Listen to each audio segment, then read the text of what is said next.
How do you see your role as a councillor, and how do you think you would best achieve your goals? Thank you, Kerry. The role of a councillor is a big question. And it's one that has taken me the best part of my 9 years of being on council to live fully into it. Because the role of a councillor, as I understand it today, is about stewardship.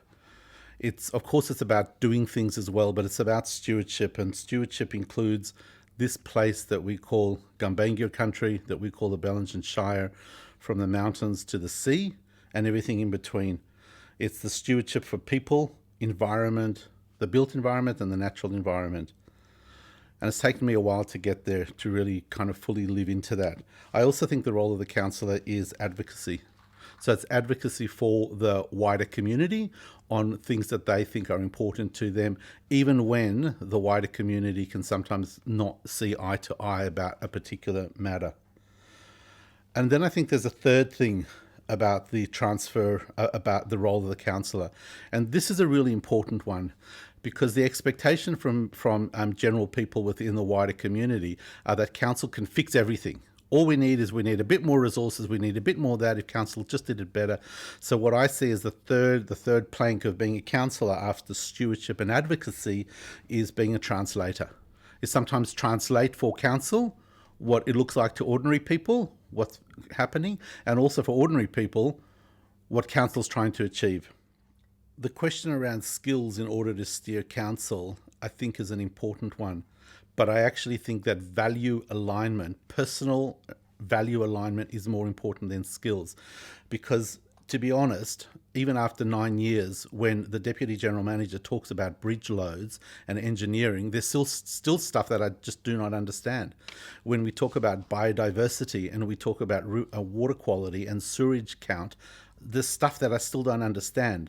But if I'm bringing the right values, which are personal values, into the council space, then that's really important. But to the particular question, I think that we need to bring to skills is managing conflict. And managing conflict is internal conflict, but also conflict with other councillors. Because to be a councillor, you need to be a councillor for all, not just for the people who voted for me. Listening, humility, and inquiry.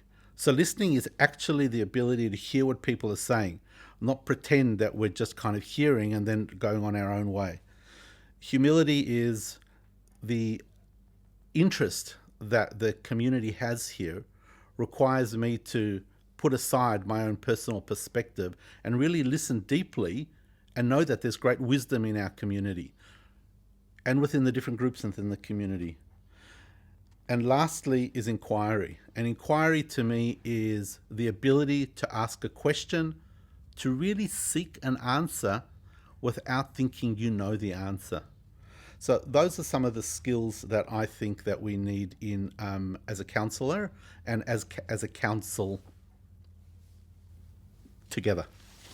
And how do you plan to respond to council's community vision?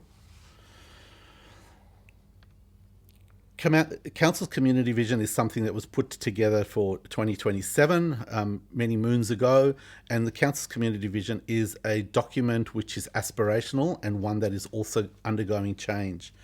And the main issues that I see in that are continuing to engage with people, with places, and to develop resilience both for business, the environment, and for the people here. What do you think are the 3 issues for Bellingen Shire's council in the next term?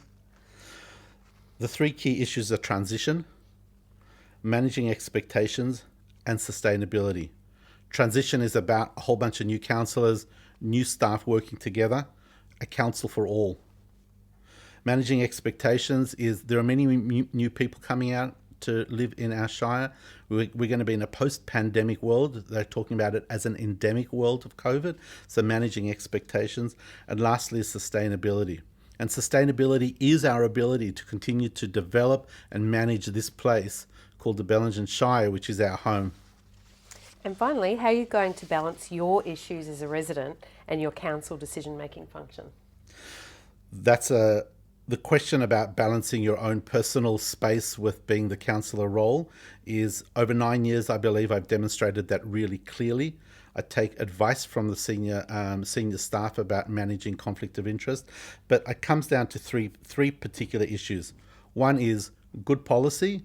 So does the policy make sense? 2, is it about the greater good for all? And 3, is it transparent? Those are the issues that make for the balance between your personal space and the space of an elected councillor for all.